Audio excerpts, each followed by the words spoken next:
And we'll kick off in about 30 seconds.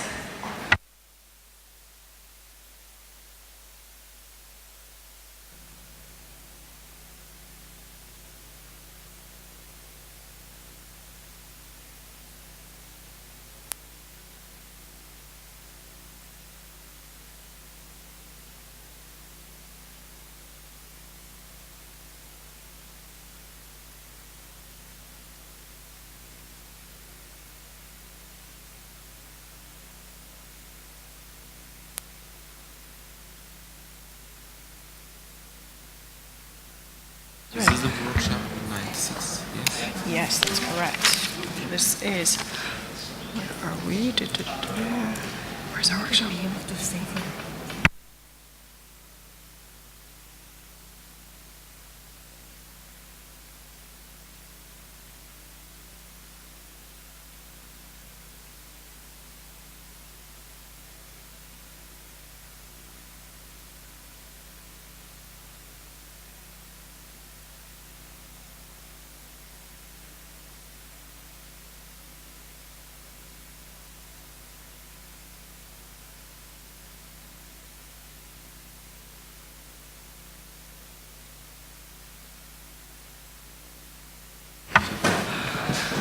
Hello everybody and welcome to Workshop 96, Accountability Challenges Facing Internet Governance Today.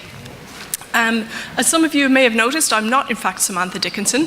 Samantha Dickinson is here with the camera, and she, since Samantha successfully proposed this workshop, she has been assumed up into the heavens of the IGF Secretariat, where she has many, many responsibilities, and she's she's asked me to take over moderation duties for this panel.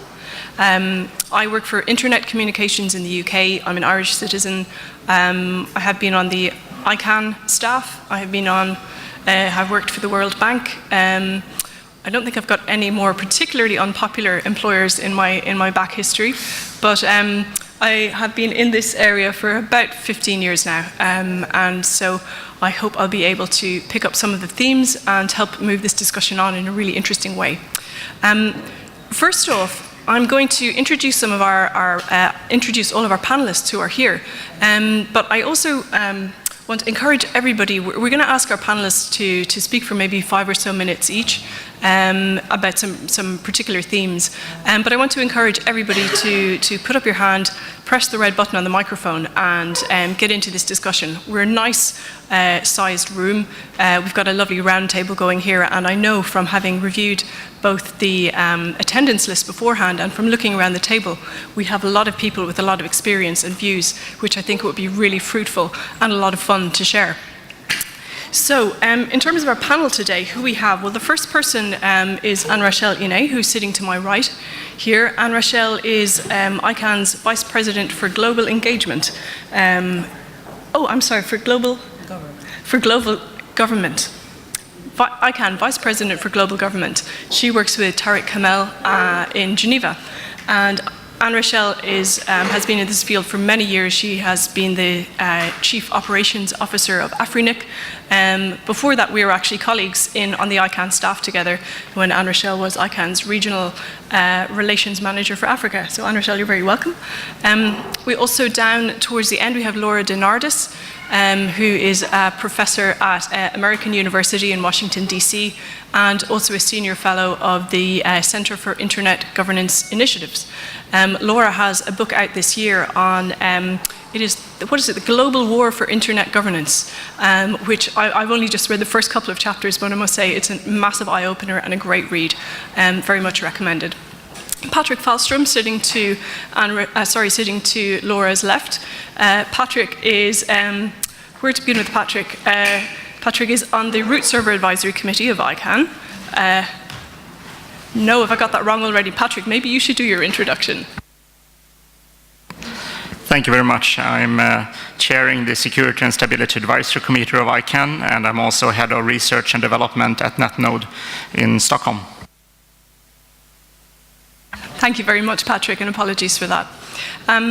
And also a featured speaker who I hope will be able to contribute to the discussion is Renalia Abdul Rahim, from Malaysia, who is here on our right and has agreed to at least present her thoughts, although she hasn't had enough of an opportunity to make a formal presentation. So, first of all, I'd like to invite Laura to speak. We have a couple of themes that we'd like to cover today. A couple of days ago, Laura, my apologies, before you speak, I'm going to say a few more words. Vint Cerf talked a couple of days ago at an ICANN accountability session. He said that we have been obsessively perseverating about ICANN accountability for some time. Vint is the only person I know who can say obsessively perseverating without having to put imaginary air quotes around it. He said it very seriously, and I think he was correct. What we're going to try to do is to look to obsessively perseverate perhaps a little bit more of the internet institutions that aren't ICANN. For example, regional internet registries, country code top-level domains, telcos, all of the kind of rich tapestry of organizations that actually build out and provide the internet for us every day.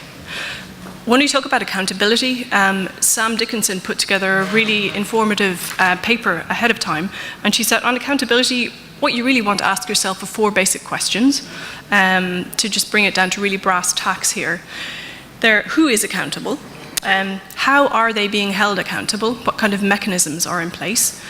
What standards of accountability apply? And what are the consequences for not being accountable?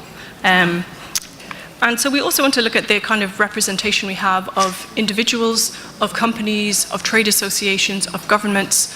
How do we manage an accountability dynamic that takes into consideration the fact that people are wearing many, many different hats, often even having multiple roles in the same discussion. Maybe we'll get to talking about culture. I would love to hear more about the RIRs because I know they're doing some really exciting new work about standardizing or sharing and harmonizing accountability.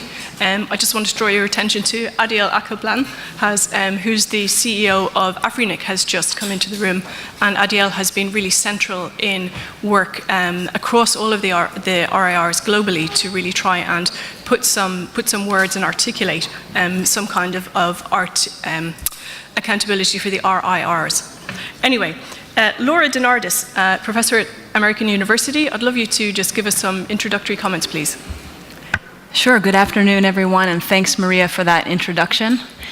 I do agree with Dr. Cerf that there's quite an emphasis on ICANN accountability and critical internet resources in general, without having that same same accounting of accountability for these other areas of internet governance. You mentioned my book, and what I tried to do in the book is to lay out all of the layers of internet governance. I specifically had chapter 2 be about critical internet resources and the rest of the book not be about ICANN and names and numbers, to go through these other layers. And there's really an asymmetry in terms of focusing so strongly on ICANN and not looking at these other areas. And I think it's admirable that a workshop like this is organized, because there really is not enough attention. So the point there is that there is no single system of internet governance. Sometimes when the media or others discuss it, it sounds like it's one thing, and questions of how should it be accountable, or who should control it. But it absolutely is not one thing. People use the term ecosystem, and I guess that's as good as any other kind of word to apply to it. But even in this, let's just stay within the critical internet resources arena for a second and talk about that. Even in that area, in that single area of the administration of names and numbers, ICANN is just one of many institutions that are involved in keeping this all operational. You mentioned regional internet registries. We have operators of the name servers. We have registrars. There are many organizations that are involved. Now, I understand the focus on critical internet resources, to be sure, because there are so many obvious public policy issues. It's not obvious to the public, but it's obvious to this crowd, to be sure.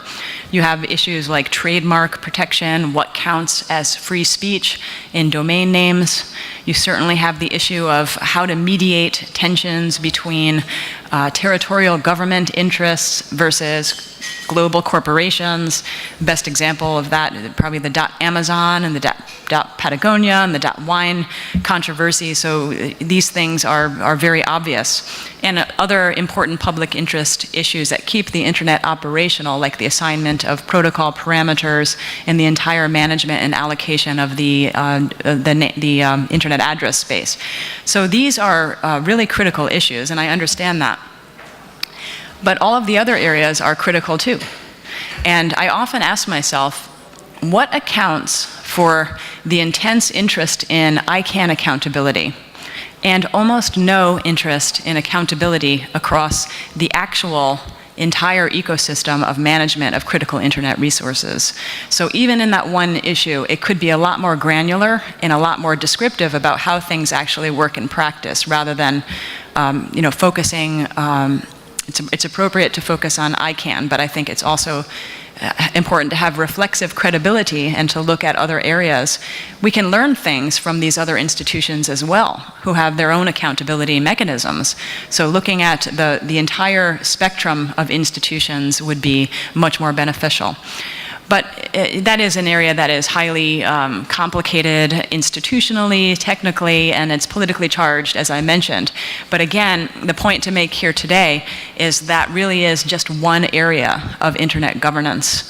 Other administrative, what I did in my book is I just described how internet governance unfolds in these other areas and what is at stake politically and economically over how those things are run. But they include cybersecurity governance mechanisms. It includes, of course, standard setting, hundreds of institutions there.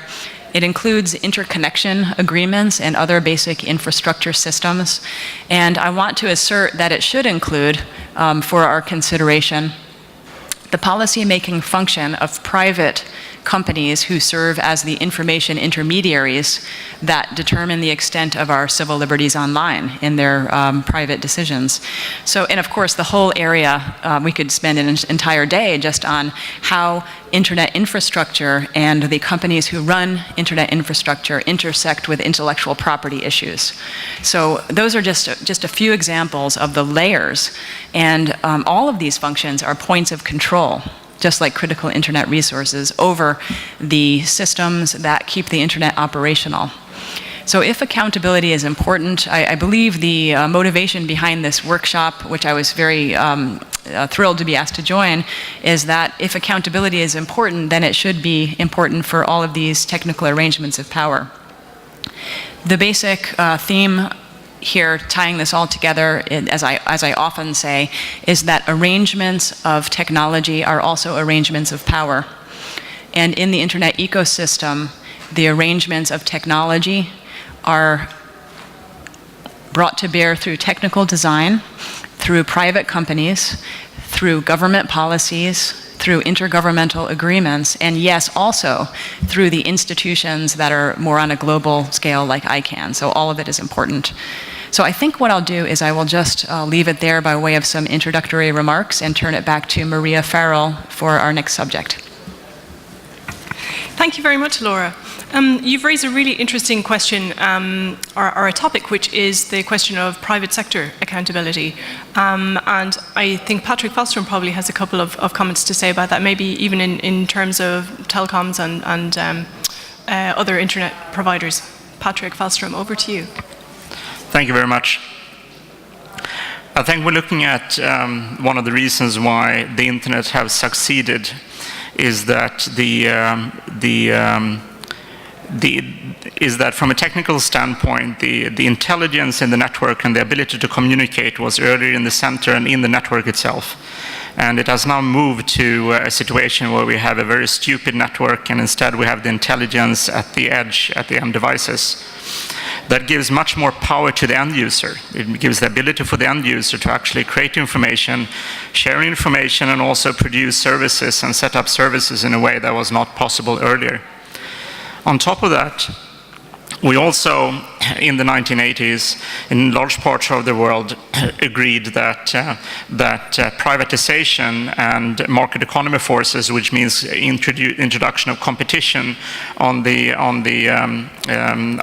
provider side, was also something that was good for evolution. So the multiple of choices of whoever provides services, the introduction of market economy, but more importantly, the ability for anyone to bring anything to the network, introduced the ability to innovate, not only in business models and technology, but innovation in all different kind of ways. Innovation regarding information, innovation regarding the ability to consume information, innovation regarding hardware and software and services. Now, what happened was that we moved from having the incumbent, one and only one provider, deciding what services could be used in a territory within a jurisdiction, and offering that often very limited set of services to its customers, to a situation where anyone can do anything is a very big change. And that is basically what I feel are the large changes where internet is only one of them. When we have a situation where we only have one incumbent, one provider of what is called telecommunication, then of course that party is always responsible for what's happening.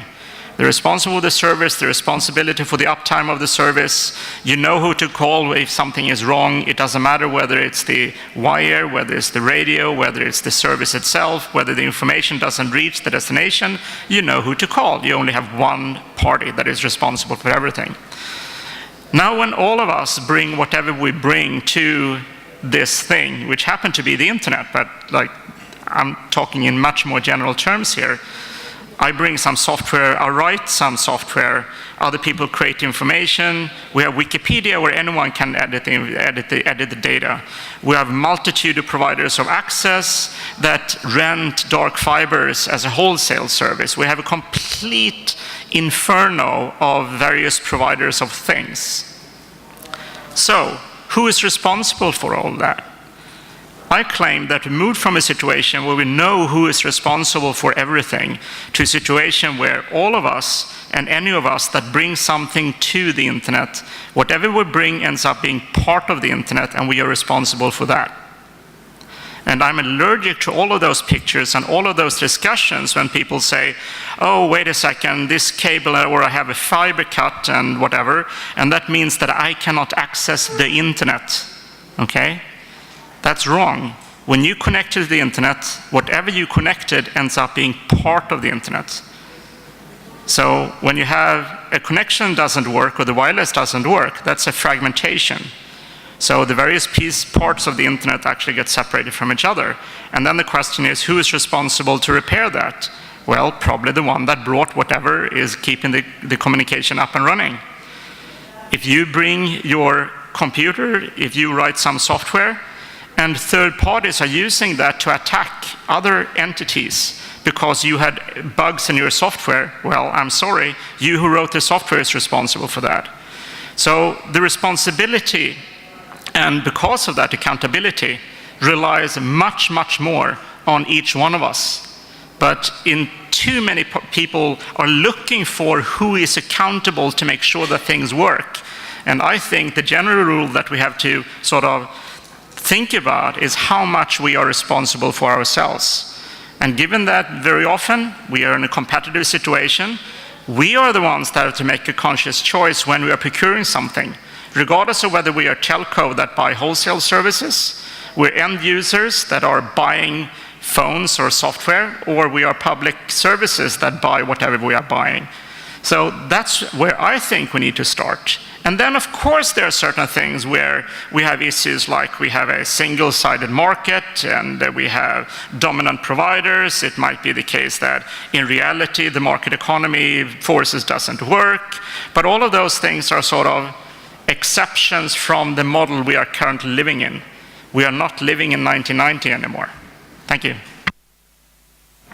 Thank you very much, Patrick. It's really telling how we have moved from the old incumbent telecom model where just one person was responsible to now where we have both an incredibly anxiety-causing distributed model of responsibility and also more personal responsibility. Back in Ireland in 1990, in our more like 85 to 1990, when you wanted to get a telephone, you had to write a letter and apply for a telephone because we had one telecoms incumbent called Telecom Éireann. And typically it took about 6 months to get one. So it wasn't a very good system, but my goodness, it was accountable. Because if you didn't like the fact that you had to wait for 6 months, you would write a letter to your Member of Parliament, or as we call it, your TD, and you would get them to bump you up the queue a little bit.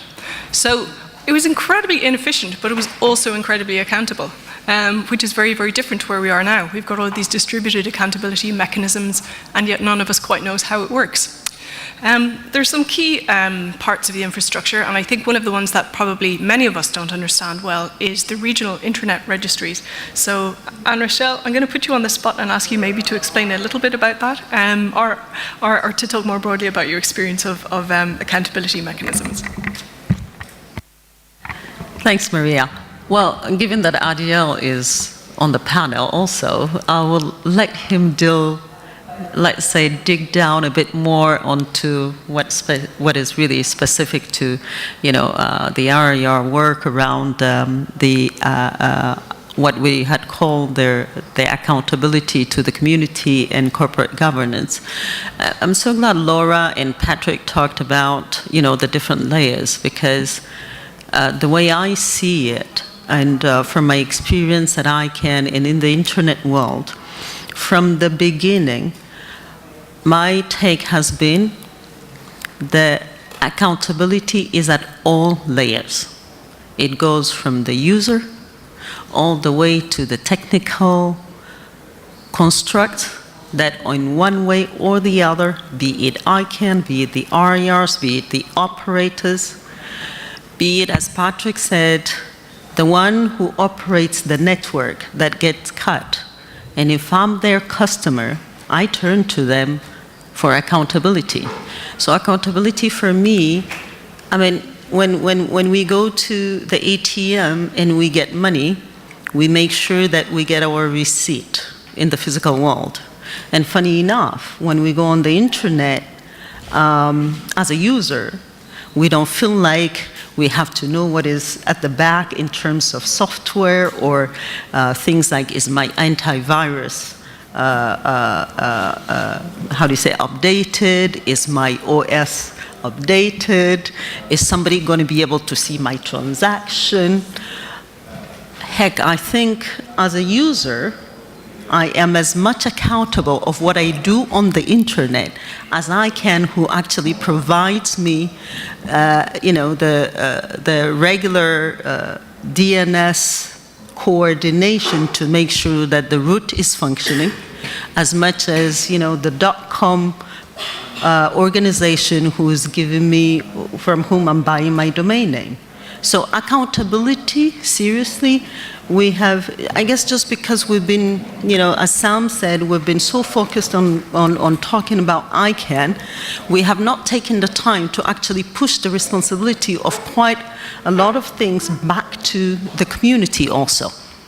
ICANN can be accountable on the things that it does. The RIRs will be accountable on the things that they do. In fact, the RIRs have policies that are done by the community. So when the community says you are accountable via a policy, they can only deal with what is in that policy at that moment. The rest of the accountability, again, will be distributed between the user and the network operator and everybody who has participated in making that policy actually, and said to the RIR, yes, from now on, this is how you're going to do it, and you'll be accountable on these mechanisms, and they're in the policy. So there is in the physical world, we're happy to actually each see our own level of accountability.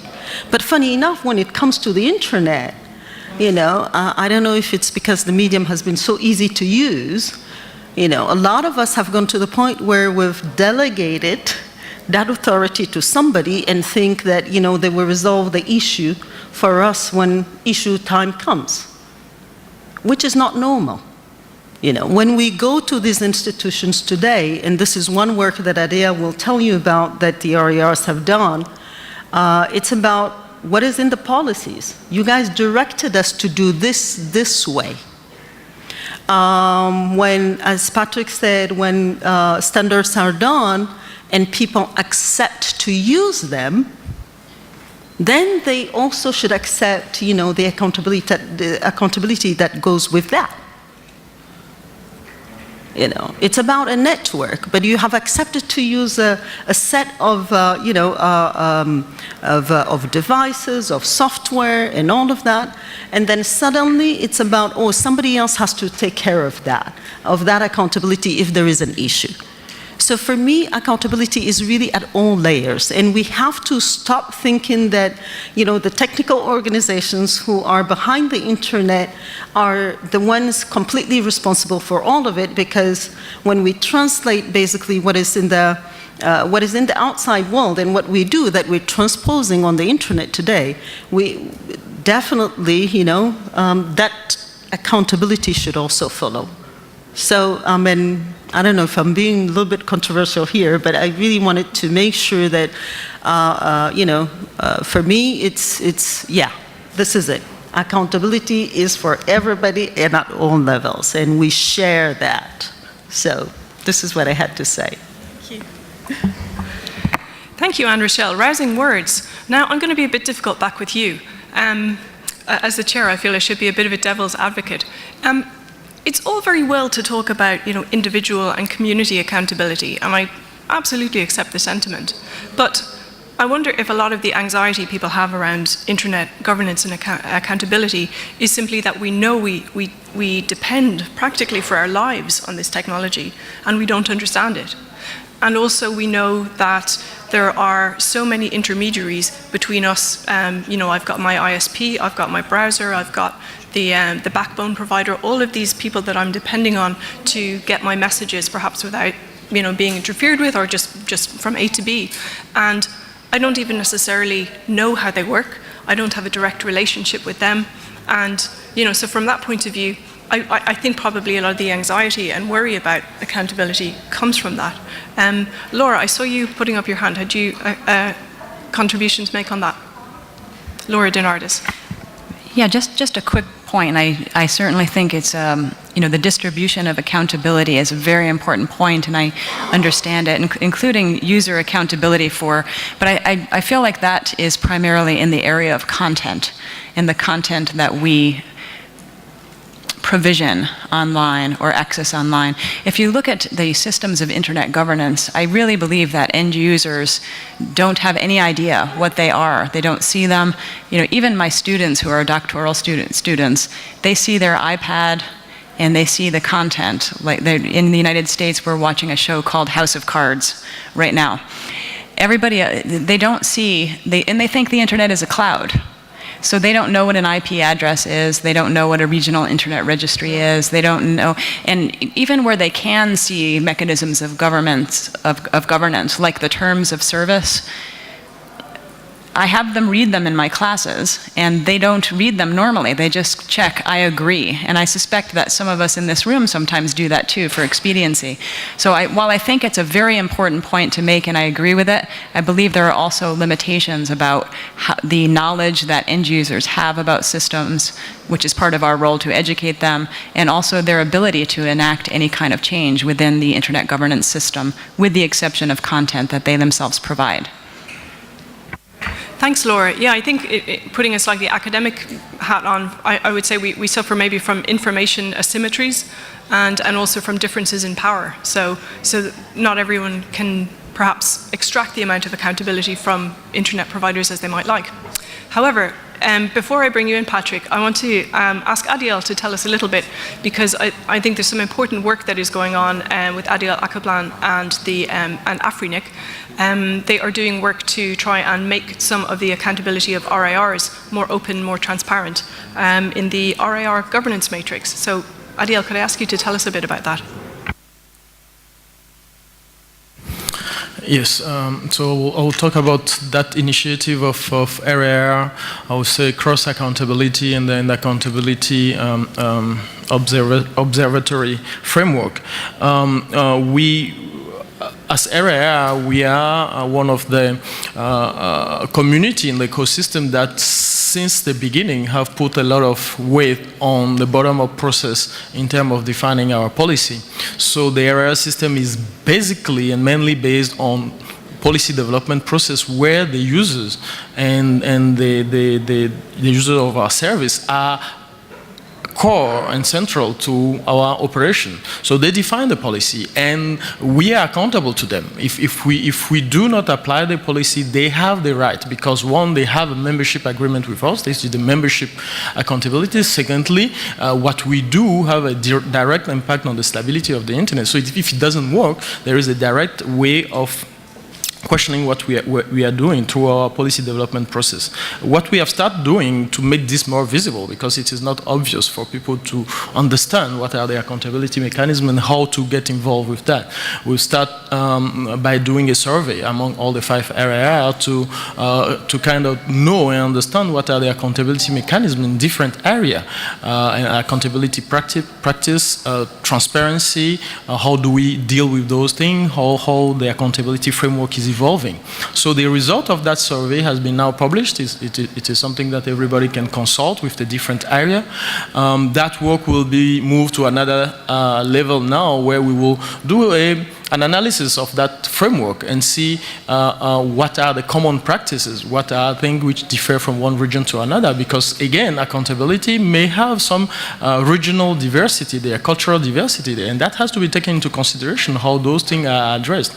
And so the second step of this project or program will be to do an analysis of this accountability matrix and come up with a recommendation or area which can be improved. But all of this, we are going to do it with still our community input. So they will have to be called to give us their input on the matrix, on the analysis that will be done, so that we can improve it. And we will go even further by probably allowing peer review on those accountability framework, which will be again published for the community input. So it is a fundamental aspect in the way we operate, because we believe that our legitimacy comes from our members, our community, basically. So if we fail in showing that we are accountable to them, of course we cannot run our business like that. But I will come back to this notion of distributed accountability. I think that is where we are all struggling right now, because distributed accountability is a cultural revolution, I will call it. It's a cultural revolution because it is not easy for people, human, to naturally and voluntarily take responsibility. And when it comes to taking responsibility, people usually want to delegate that to somebody else and just, do it. And that's how the world has been working. The real world has been working. Now, we are now generalizing something that has worked perfectly in the internet ecosystem, especially the technical ecosystem. If you look at the internet, the protocol itself, it is designed on distributed responsibility. You take a packet, you send it to your neighbor, you don't care what he does about it. He has to take it to the next one. It is based on a distributed accountability. The technology itself is based on that. And that shared responsibility is the way we have developed the technology, the way we have worked to make it what it is today.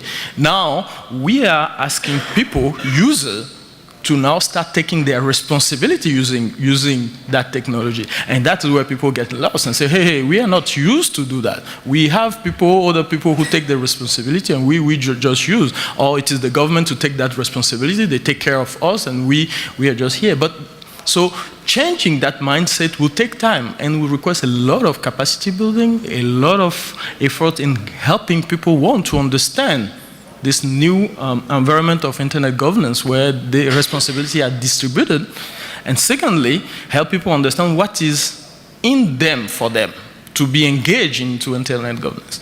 What is the impact of their voice in the global world? They don't know. So we also have to put a lot of effort in building that capacity. And building that capacity is more than just saying it, because there are cultural impact in there, cultural diversity impact that, because from a region to another, people are not trained the same way to read thousands of documents to understand how thing works. Doesn't speak English. Where all so there is a lot of aspects of this distributed responsibility or accountability. Thank you. Thanks, Adiel. I'm going to ask you a difficult question, but it's something that people raise quite a bit. RIRs, the Regional Internet Registry, you're accountable to your members, to the people who buy blocks of numbers from you.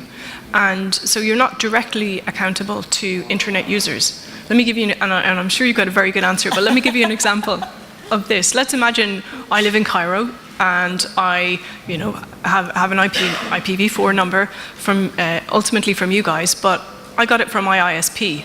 And my ISP, got it from you.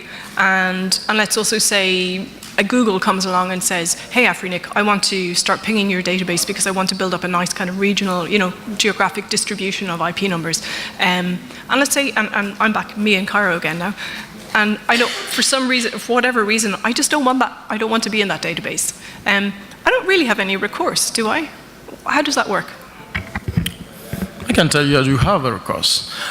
There is two levels of accountability. As you mentioned, we have a legal relationship with our member, which accountability goes deeply into our organizational accountability, I would say. But in terms of policy development are open to anyone. Meaning you don't have to be member, or you don't have to pay membership fee to an area to participate in the policy development process. And the decision that is made, the consensus that is built around the policy, comes from a global consensus that includes people who are even not a member. So if you have a concern about that, you can easily come to any of our mailing list or our meeting and raise the issue. The issue will be discussed among all the users, all the interested party, to see if it is genuine, what can be the solution, including, of course, the ISP, obviously. And if there is a consensus, yes, the policy can be changed. So the recourse is there, but again, users don't know that they can use that avenue much. And that's where the capacity building and the information, the awareness is important, because anyone can participate in the policy development process and can contribute to change policy. We have seen policy that were proposed by people who don't even run an ISP, and that get through because what is in the policy makes sense. Thanks, Adiel. I think the point is well taken, really. I mean, this stuff is hard, it's complicated, it's technical, but it's really important. So if we want to have accountability, we kind of have to exercise accountability. I think it's where you're going. Patrick, I know you wanted to come in. And also, the field is absolutely open for anyone who would like to ask a question or make a contribution. Patrick Foster. Thank you very much. I would like to add a little bit about the power that we have as end users. And we should not forget, for example, that if it is the case that I feel that I cannot choose between two ISPs or two mail hosting providers, and I'm not happy with any of them. It's really important that we are in a situation that I can, in that case, start my own ISP, or I start my own web hosting provider company. And that is, or I can start my own competition or my own service or whatever it is. Some people call this permissionless innovation, regarding, like that I referred to earlier, not only about business models, but also technology and software. And we cannot forget that. That's really, really important. And this is one of the reasons in the European Union, where I happen to live, within that legislation, we are talking very hard about what is called the low barrier of entry of new market players. And this is why in the terms of telecommunication in Europe, we are looking at something called the investment ladder, why regulators have gone in and forced the dominant providers of, for example, access to provide both bitstream and local loop unbundling. And the reason for the existence of both is that the bitstream must be there, so the low barrier of entry exists. It's really cheap to get your first customer. On the other hand, it must be possible for you to also buy the copper or the local loop unbundling, the more sort of basic wholesale product, because you must be able to compete yourself with the existing providers. You need to be able to build your own services. You need to be able to sort of come up with new services yourself. We cannot forget that. So quite often we think that we're customers, we're always customers. No, we can be competitors as well to whoever is trying to deliver something to us. The second thing that I was not supposed to talk about, but Adiel mentioned, and you asked about the various WHOIS databases and others where we have to be recorded. I think it's really important that when we have this discussion, we should be adult enough now after talking about WHOIS for, I think I've talked about WHOIS for at least 25 years, okay? Is that we must separate the question of whether we are registered for whatever service we are buying from someone or getting from someone from the situation that that information is known to somebody. Okay? Those are two very separate questions, and people are still mixing them up. And as long as we mix them up, we'll not move forward. Thank you. Thanks very much, Patrick. That point is well taken about WHOIS. I suppose my idea with that illustration was simply to kind of invoke the idea of contractual accountability, and how do you manage to make or feel when you're doing business or you're relying on is accountable to you when you have no contractual relationship. Yeah, let me be a little bit more specific. This is one of the cases where maybe regulation have to come in and help when sort of the market economy forces doesn't solve it. So for example, if you look at the data privacy regulation in Sweden, is written so that if you register a domain name and you're a private person, your address and even your name is not allowed to be disclosed, full stop. So the default is that the WHOIS data for individuals is not known. Thank you. Adiel, please. Yes, and I want to add to the fact that when we are talking about the accountability and regulation and all, when seeing that from developing country perspective, we have to be balanced and not dogmatic on this, because in many regions you have the choice. You have a competitive environment where you as user, you can impact what the operator is doing, because you can move from one to the other one, which is giving you the right service. But in an area where you have only one, you have no choice to go by him. Or you can do whatever you want. You cannot invest and build your own ISP by yourself. So at that point of time, there is a need to find the balance to help the system to grow to a point where you have the right competitive environment, so that that distributed responsibility can be really exercised.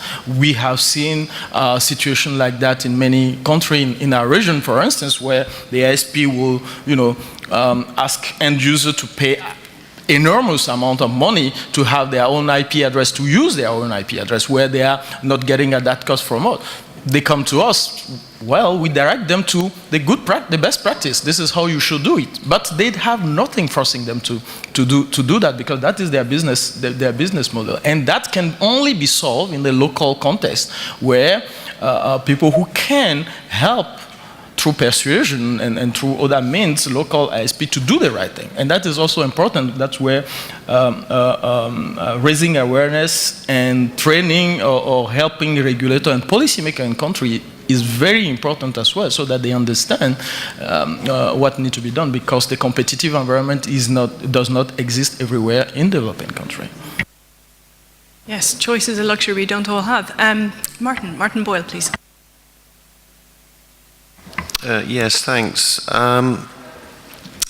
So I'm with Nominate, the .uk registry, and I'd actually just really like to pick up that concept of getting the environment right to get in the competition that then allows you to get the point of free choice. And I was particularly struck, Maria, by your example of the Irish monopolist telecom provider, because I had the same issue when we went to live in Brussels, and again it took us 6 months to get a connection.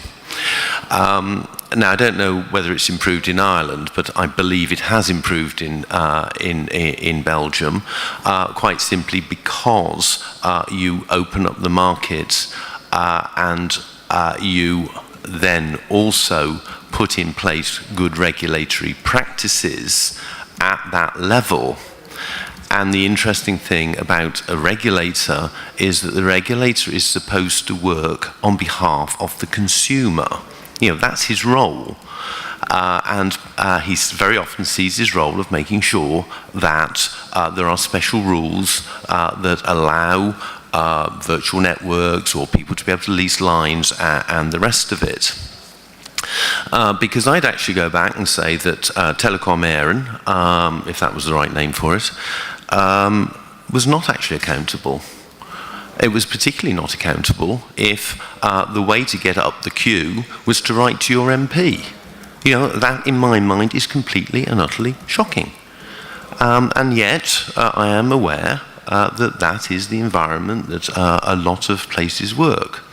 So I would actually sort of go back and say, yes, the competition approach can work, because then people can make their own mind up as to whether somebody is providing a reliable, stable service, whether their terms and conditions are fair and reasonable, particularly if we could debunk some of the legalese in most of these conditions.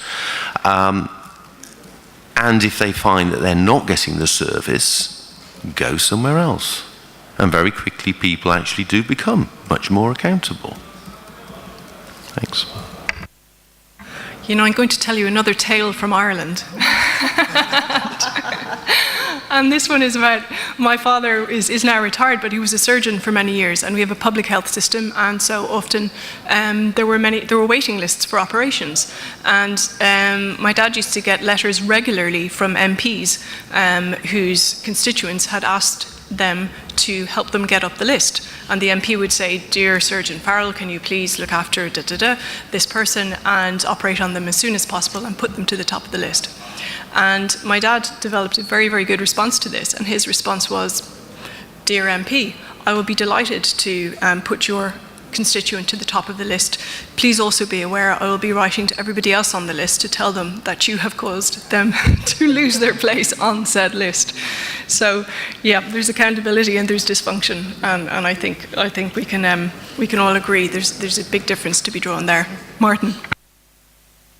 Yes, actually, his response was actually a good response, because there is actually another form of accountability that you expect the representative of the people not just to represent one person, and an abuse of power, and that quite often is something that can be sneaked into the process, is actually invidious. It's something that undermines the whole nature of the process, whether it be to get my telephone line faster, whether it be to get my unique IP address so that I can run my business more effectively. It doesn't actually matter, and it's that transparency of why you've made decisions that are out of policy. And it's then I link that back to the conversation earlier about making sure the policy process was open, fair, transparent, clear, and when people understand what the policy is, and that there is no way around, no special exceptions, that is then at the root of that accountability. Thank you very much, Martin. And I think that gives us an interesting segue into another topic, which I would love us to give some thought to in this room, which is where accountability and personal ethics overlap. Sam Dickinson, who organised this session, wrote a really good background paper, and she talked about, it was kind of a behavioural question. So I want you to kind of cast your minds to accountability of individuals at forums just such as this one, and how we behave and what we expect. One of the things Sam pointed out was that a couple of things are happening as internet governance is becoming a much more mainstream and important topic as many more people are coming to the table, and people from different countries and cultures. Sam pointed out that there's a greater number of people coming along, but also we have many people in our community who have multiple roles. I'll put my cards on the table. I work for Interconnect Communications. I really should get the company's name correct. It's been 8 months now. I used to work for Interconnect Communications. I am a GNSO Council member in ICANN. I represent non-commercial stakeholders. I'm on the board of directors of the UK Open Rights Group. I've got many, many different hats I wear, and I'm sure there are lots of people here who also have that. And oftentimes when we're at these meetings, a person will stand up and say, I'm the chair of this, I work for that, and I wrote that report, but I'm speaking as an individual. And it's kind of it's useful, it's got pros and cons, but I wonder what the views are of people here on how you segue from one identity to another. Amadeo Abril y Abril is a Catalonian who runs .cat, and he used to literally bring different hats when he spoke at the public forum in ICANN, and you would say, I'm speaking now as a registry applicant, I'm speaking now as a Catalonian, and it was a very, very good way of him to say, I have these different roles, and to sort of manage that representative but also ethical challenge. So I have a couple of people I would like to put on the spot, so I'm giving you notice. Peter Dengate Thrush, you just walked in. He makes a bolt for the door. Peter is the former chair of the ICANN board of directors, and indeed had a role in Internet and NZ. You've had many, many different roles. I wonder what your thoughts are on how people manage the accountability of being in discussions but representing different organizations. There are all sorts of people I could put. Renalia, I wonder if you've got any thoughts on this topic as well. I know you're just about to join ICANN's board of directors, but you bring with you a whole world of experience and concerns from Malaysia and others. So maybe Renalia, if I could ask you first, and Peter, you're on notice. Thank you, Maria. I wanted to agree with Laura that I think it's really important to pay attention to the accountability across the ecosystem. And I also agree with Anne-Rachel that accountability is important at all layers or levels. And the levels for me are individual, community, and organizational. So how organizations are held accountable is generally clear. Organizations tend to have accountability mechanisms that generally cover elements of transparency, consultation or participation, monitoring or evaluation that are done internally and externally, and mechanisms for correction and redress. In general, these elements are highly diverse, both across and within categories of organizations. And by categories, I mean public, private, non-profit, etc. So when you want to do an overall assessment of accountability, you would want to look at how the different aspects work as a package rather than just looking at one particular aspect. And now we come to the area of how individuals and a community are held accountable. And here, it's less evident in terms of how this is done. In some communities, it may be more apparent. In others, it's sort of hidden. I believe it depends on whether rules have been developed to address accountability at that level and whether they are sufficient. And so we need to pay attention to this. And in terms of rules, I think it has to do with transparency on interests as well as conflicts of interest. And if you are a participant in multiple fora, then for each of those fora, you have to follow the rules designated by that fora. And also you need to have enforceable sanctions for bad behavior. And if you don't have that, then you just encourage, it's like a moral hazard. Thank you. Thanks very much, Renalia. Yeah, redress, reputation, those are all very important or useful ways to ensure good behavior. How do we know what good behavior is? Are there general principles that we can articulate across the board for personal, individual, community and organizational accountability in these fora? Peter, you're a lawyer, you can think on your feet. Thanks, Maria. Nice to see you too. Can I answer your first question before I tackle your second? And that is, how do you manage the multiple representation, the wearing many hats? And it's a good question, and I think there's 4 parts to the answer. The first part is that the key to it is the transparency. Once people know where you come from, that takes quite a lot of the heat out of it, because they're in a capacity then to judge what you're saying by reference to your known origins. The problem usually arises when somebody finds out at a later date that, about an interest. So in my case, for example, it was well known, I think, when I was on the board, that I had a history of working with the CCTLDs, and many people forgave me quite a lot when they found out I was also a lawyer, so that was helpful. The other way of dealing with that, or part of the way of dealing with that, is that, at least in relation to the institutional bodies like the board, there's a register of interests, and before people are appointed they have to declare all their interests, and that has to be updated. So there's a little bit of administration that goes into this that makes it easier, and that's searchable.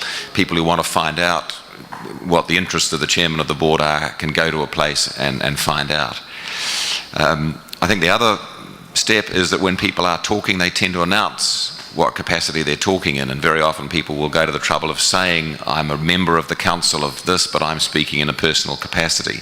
And that's an important part of the process, so that you know who you're hearing from and what hat they're wearing.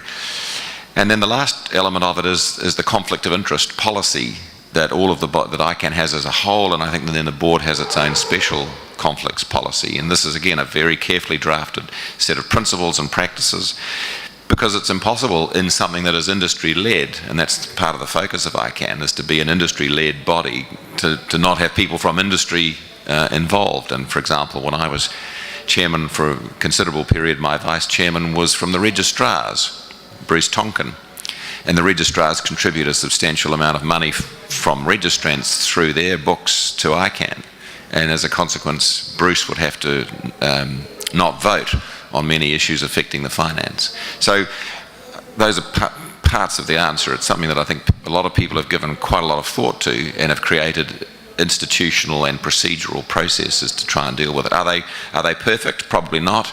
Do they get looked at frequently? I think they do. And if a problem arises, I think there's a willingness to fix a defect. Thanks, Peter. It's funny, Bruce Tonkin came to my mind as well, because he made what I thought was a really perceptive and useful comment about ICANN's conflicts policy. He said people think it's a bad thing that, say for example, people on the ICANN board of directors have a lot of declared conflicts.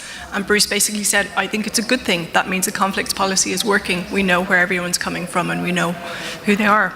Can I ask you, so when you were the chair of the ICANN board, and you have in a typical ICANN meeting, we have a public forum and lots of people come up to speak, and you might have 3 or 4 people who come and say, I'm this, I'm that and the other, and I'm speaking in a personal capacity. How do you, as a board director and as chair, figure out how much weight to give to that versus, I am from the government of Turkey and this is our official position? Is it difficult? It's a bit like asking, how do you like a meal? Or which of your children you love the most? Yeah.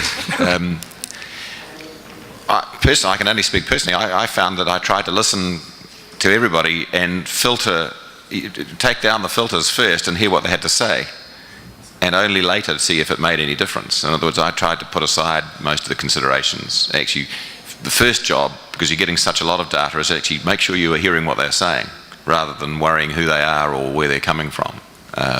And then only later if you think it makes a difference. So I tried to make data-driven decisions rather than personality-driven decisions. Whether you get... Thanks very much, Peter.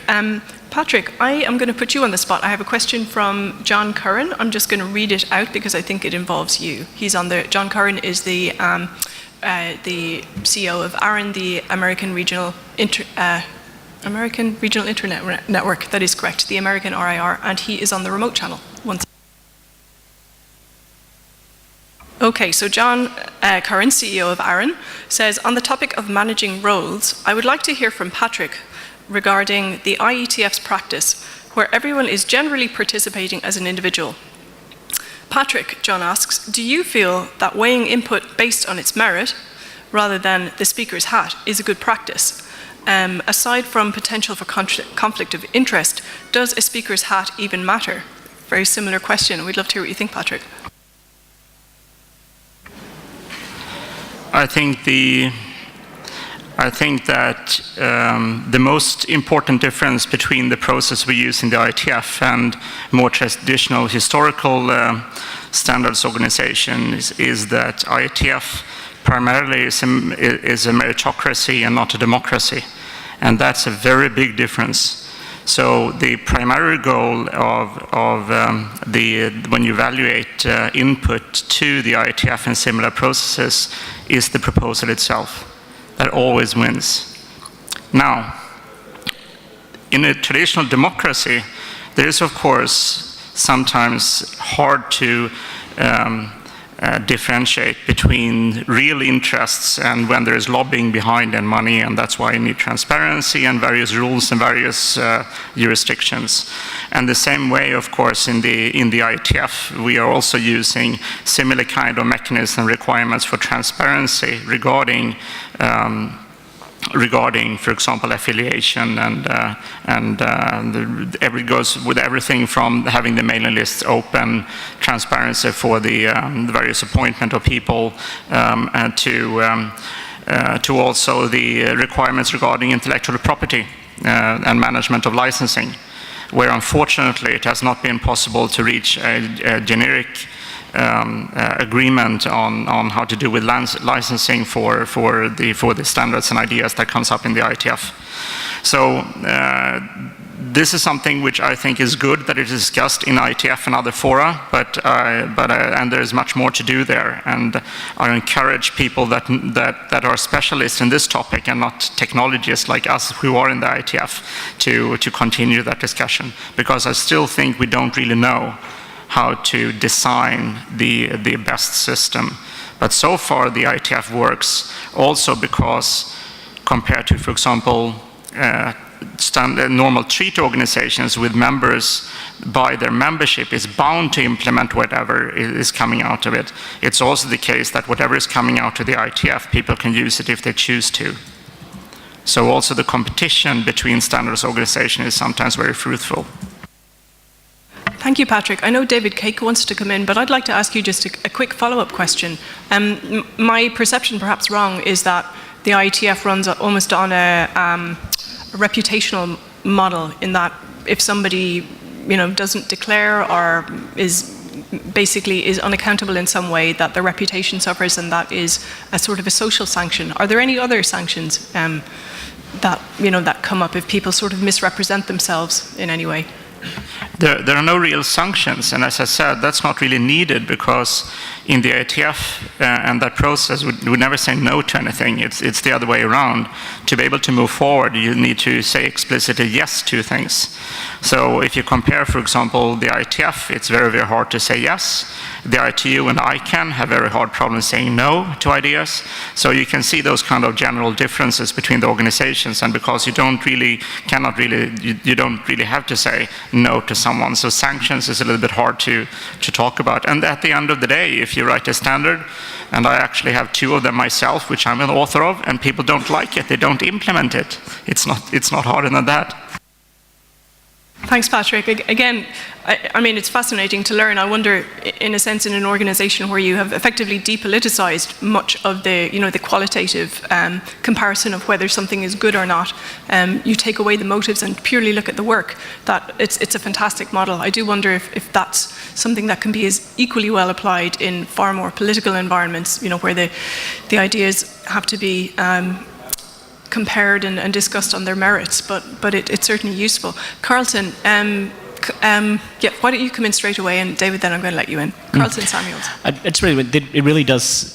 Oh, It's Carlton Samuels for the record. I just wanted to put a few things on the table here. Homogeneity certainly delivers a kind of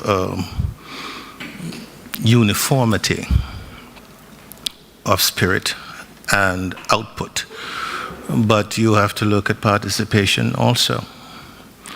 With a lot of these bodies, if you look at the participatory rates from the global south, for example, that's very low. And we're not saying at all that more participation from the global south would decrease the level of trust that you get from the output from places like the IGF and so on. But we're saying that to the extent that the participation rates are so low, you never know what it might throw up. So, it's a good thing to think it's good, and there's a lack of political upheaval in these areas. But certainly when you look at the participation rates, you are led to wonder, what if there were more participation from the outside? And Patrick is right, it's a meritocracy. I've been to a couple of them, and I don't see anything wrong at all with how you get to participate and so on. But there is still a sense that there are barriers to participation. And maybe if we look at that, we might see ways to increase the participation rate from the global south. That's the first one. I am quite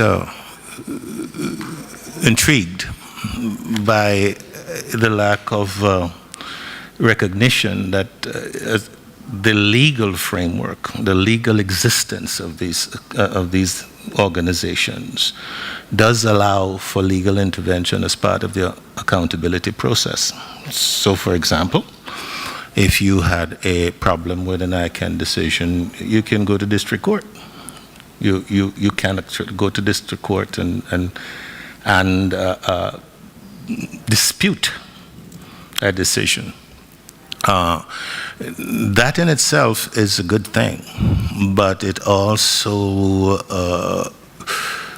exclude, probably not intentionally, a goodly set of the people that are in the user community. So the accountability mechanism, and I heard my friend Renalia Abdul Rahim speak very effectively about the various levels of accountability and so on. It might also induce us to look at ways that we can improve the accountability process even before we get to the stage where we have to go to district court. And I think that is the challenge that we have. How do you bring more people in? How do you create frameworks, accountability frameworks that allow for greater participation, and there are greater ramps, inputs, places you can input into the process from the user community and so on. So I would urge you to have a look at that and maybe come up with a framework that would be more conducive to greater participation. Thanks. Thank you very much, Carlton. I mean, it's a real question I think we all struggle with is, whether as internet governance is growing, does the sort of the trust model, the reputational model for personal accountability, will that scale? And also the many cultural norms that are embedded in how we act in various fora, do we need to articulate those so that they're more understandable to people who don't come from the typical Anglo-Saxon Northern Europe tradition, or indeed do we need to change those? David Cake, you've been very patient. I just want to, I have seen a few times that this, the way we deal with accountability in terms of conflicts and interest is one of those things that sometimes acts as a real kind of cultural barrier to people first encountering internet governance, and particularly I think it can be to people who come from government, where usually those roles are very strictly defined. You are you are a representative of the government. The idea that you would have any outside interests in connection to other parties would disqualify you from having the job, and everyone is accredited and and they're used to it, and then they come into this thing where not only is it a chaotic and is it very heterogeneous and very varied environment, but many people do have obvious sort of conflicts of interest that they simply deal with. I don't want to, and this notion of wearing many hats is also Two things I just want to say, an anecdote about this. We went to Net Mundial and there was a diplomat who I won't name, but it was his first time in any multi-stakeholder environment, and he really just looked around him and actually just saying, who are these people? Who are they responsible to? Like, I mean, he came across a bit Agent Smith from The Matrix, but, you know, he really had never been in this situation of this kind of civil society and commercial, you know, ramble where people were multiply conflicted and there was no clear idea of who was represented who and who they were speaking. Now, to those of us who are in it, we understand that the idea of that, you know, you can covertly sneak through an agenda in something like a civil society consensus call seems ridiculous. You know, it's a very transparent and extended process. But until you have learned a bit of how it works, it does seem, I think, a real concern. And I think for people outside the process, it can sometimes seem a real issue about how we deal with accountability. And now certainly there are real issues. We don't want to, you know, when you've gone from a regulatory process and position to something that immediately might be affected by that decision, or something like your memory called pantouflage, I think, it can be a concern. But for those of us, we also know that not only that, we also have that it's really routine that people will not just have multiple hats at once, but they will zip from one. You know, the same person will reappear in different roles. Often widely different roles, and this is just how it works. We are people who are knowledgeable, and the system is full of people who are knowledgeable and passionate about the internet, and it is natural that, you know, they won't simply, that they will reappear in the community, and they won't disappear forever just when they get a different job or, you know, a term of office expires. And it does seem, it can look like a revolving door kind of system of insiders to the outside, but I mean, for the inside, it is just a community of passionate people who keep coming back to something that they find challenging, enjoyable, and valuable. Perceptions are a big deal. Thanks, David. I also wonder, is that, you know, these kind of multiple layers and identities that we have, is that very off-putting and almost a barrier to people coming in, because you don't understand all of the agendas and all the history and all the personalities, and I think that could, information asymmetry again, yeah. That's an interesting one to think about. That lady, would you mind telling us your name? Sorry. Thank you, Nurani Nipuno, NetNode. I wanted to make two comments. One was to John Curran's comment about the IGF and your reflections about the merit-based kind of processes, and I think one of the challenges with actually applying that methodology to a space like this is that when you look at the IGF, we are looking at the facts and the merits of the facts, while in fact in this context we are looking at different perspectives, and it is politics, so it is very hard to, in that scientific way, evaluate whether someone's perspective is more valid than the other. I think the IGF context is quite different there. But at the same time, I don't think we should be naive about those things not coming into play in the IETF context either. It's a very scientific sort of based approach, but we know even in science, it's quite important to actually declare what your interests and your affiliations are, because you might reach different conclusions depending on what your perspective is. And then I just wanted to say a few things about transparency and accountability. As someone who's been involved in the RAR communities for a very long time, and I've seen how the transparency has, I think, increased in the RAR communities over the last 15 years that I've been involved. I think, so in the very early days it was very informal, and a lot of these things were not defined, and I'd say that some of the old schoolers probably think it was a lot easier to interact them. We didn't have this bureaucracy, we didn't have things documented, we didn't have these very sometimes cumbersome PDPs and policy development processes. But I think coming back to actually the point of getting the involvement of people who are not from those communities, I think that those processes, the transparency and documenting those things, is what makes it easier for outsiders to participate. It's easy to be part of a community when you know the codes, you know the processes, you know the people there. But there are enormous barriers to enter into these communities from the outside. And I think a way of fighting that is to be more transparent and to document things. So, for example, this NRO governance matrix, it's not a particularly exciting document, and then not a lot of news for people in those communities, but you should still not underestimate the power of those documents in actually declaring to the outsiders, this is how we work. And also by writing it down and declaring it, you also allow for scrutiny and allow for evaluation of those and improvement of those processes. Thank you very much. Gentleman here, would you mind identifying yourself first as well? Thank you. I am Syed Qazi. I represent India. Because while this discussion was going on, I was just thinking what could be the major challenges of accountability processes in internet governance from a developing society perspective, because the whole developing society or those underdeveloped societies in the regions, they look forward to the international examples and some kind of a standard practice, methods of accountability mechanism. Because I can foresee the challenges, because there's a whole lot of information decentralization, democratization of technologies, whole lot of spread of these service providers, devices, technologies, content, services and all.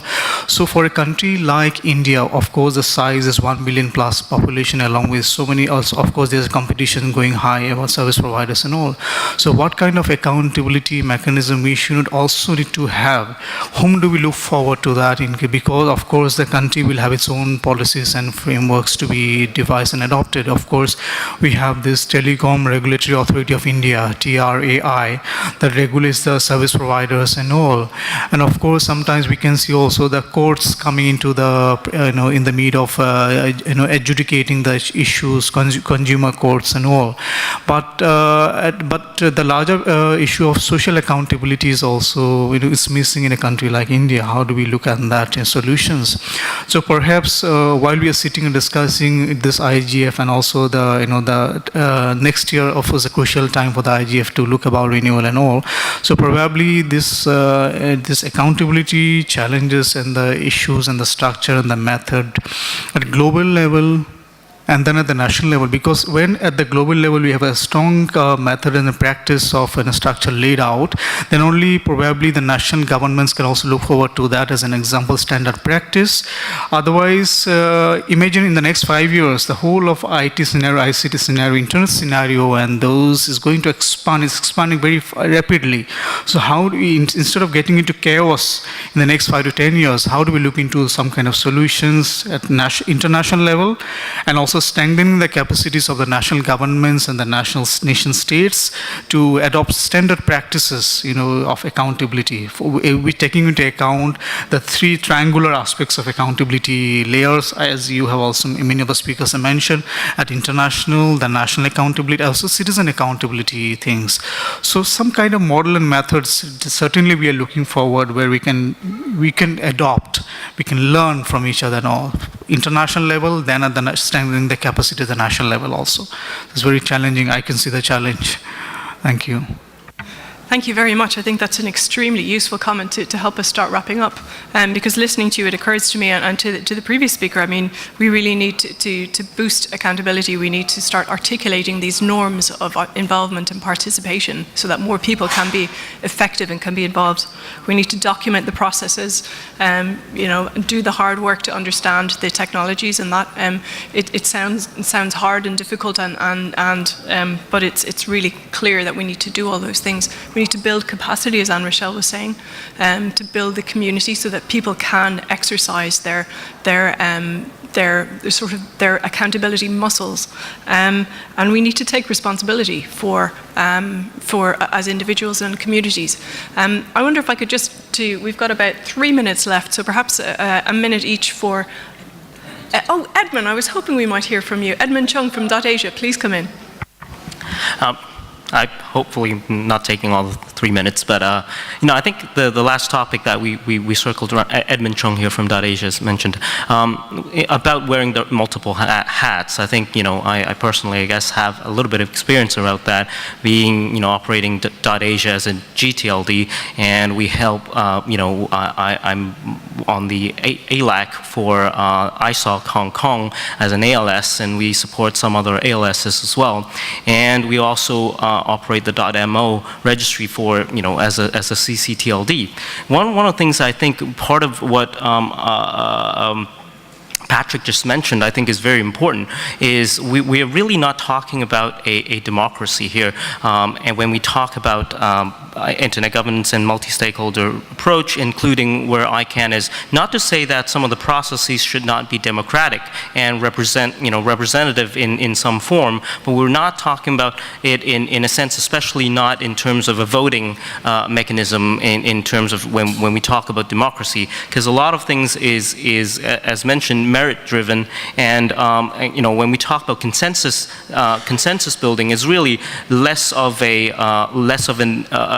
situation where it's kind of where you get into a vote system. So one of the things that I think is very important is when we talk about accountability, this is, it is certainly the transparency and the processes, well-documented processes is very important, and also it's important to understand that this is not necessarily, I think in IETF terms, they like to say this is not necessarily a bug, it's kind of a feature.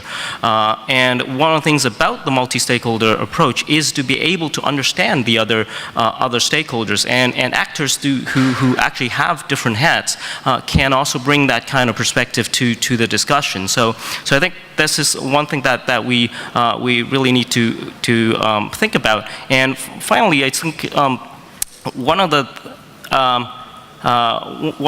the interesting things about accountability here is also the stakeholder group boundaries. When we think about different areas, ICANN in particular, you can see that there is a blurring of stakeholder boundaries, especially with the new GTLDs.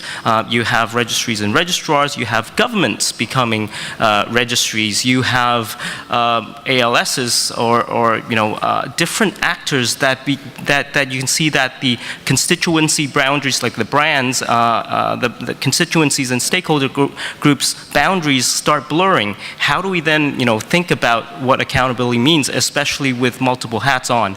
And it's almost by default now that people have multiple hats on. So I think this is certainly something that we need to think about, but not necessarily in the traditional sense when we think about it. Thank you very much, Edmund. You've no idea how close you came to being pounced on earlier for a question, so I'm glad we got to hear from you. The buzz outside the door tells me that everyone else is already drinking their coffee, so I'm going to ask our speakers, I'm going to ask Anne Rochelle, Adiel, Patrick and Laura, have you got a 30-second or even a 20-second soundbite you would like to leave us with? Laura, she's straight to the mic. Sure, if I go first, I'll have the coffee first. Yeah, I think one final point to make is that there's no one solution to accountability. We have different kinds of institutions and we have different kinds of tasks. We've talked about the IETF as a model that works, and I agree with that. And even in a situation like that works completely well, there are still barriers to involvement for everyday people. People are involved in their individual capacities, but many work for corporations that pay to send them there. So we can't have a democratic, completely participatory environment, but we can have processes that are open in terms of the potential for participation, open in terms of how things are implemented and procedurally, transparency, all those kinds of things, and then the result is open in how things actually proceed once the technology is developed. So that's my final thought, is just that there's not one solution for everything, but different kinds of approaches depending on what the layer is of the internet governance task. Thank you so much, Laura. Patrick, have you a final remark? Yeah, my recommendation would be to for people to think about, people and organizations, private and public, to think about what responsibilities you have yourself, and then and what you can do yourself about it, and then what everything else are things that we need to talk to each other about. I think it's a little bit too much finger pointing at others and looking for who is responsible for things you can take care of yourself. Words to live by. Adil. Two things: accountability in this internet governance environment is about everybody. Again, I'll say that. And it is also a process. It is not something that can happen overnight. It's improved with the maturity of organization, the maturity of the community, of their understanding of what is on stake. So that is an ongoing process. But also from a developing country point of view, accountability and transparency has a cost, a financial cost. And how do you handle that is another issue. Thank you. Yes, this stuff doesn't come for free. The final remark, Anne Rochelle, it's to you to close us off. Thank you. Well, I mean, they said it all. And one of the things that I will add is that maybe one thing that I would like everybody to take away is that what is our part of the accountability in making sure that, as Laura said, those who are out there, who are the users of this medium that we put in their hands, how much of our accountability is part of the process of making sure they learn how to actually come on board in the proper way, so that, you know, they finish up basically using the medium and learning to be accountable themselves, you know, to this whole process. Thank you. And we need to adapt to them too, I think is a key message. Look, everyone, thank you so much for coming. Thank you for all of the great comments, questions, and for your attention. And thank you to our speakers. And finally, thank you to Sam Dickinson, who put all of this together and couldn't be here, but has holding this whole workshop very close to her heart. So thank you all very much. Right, we can stop the recording. Thanks.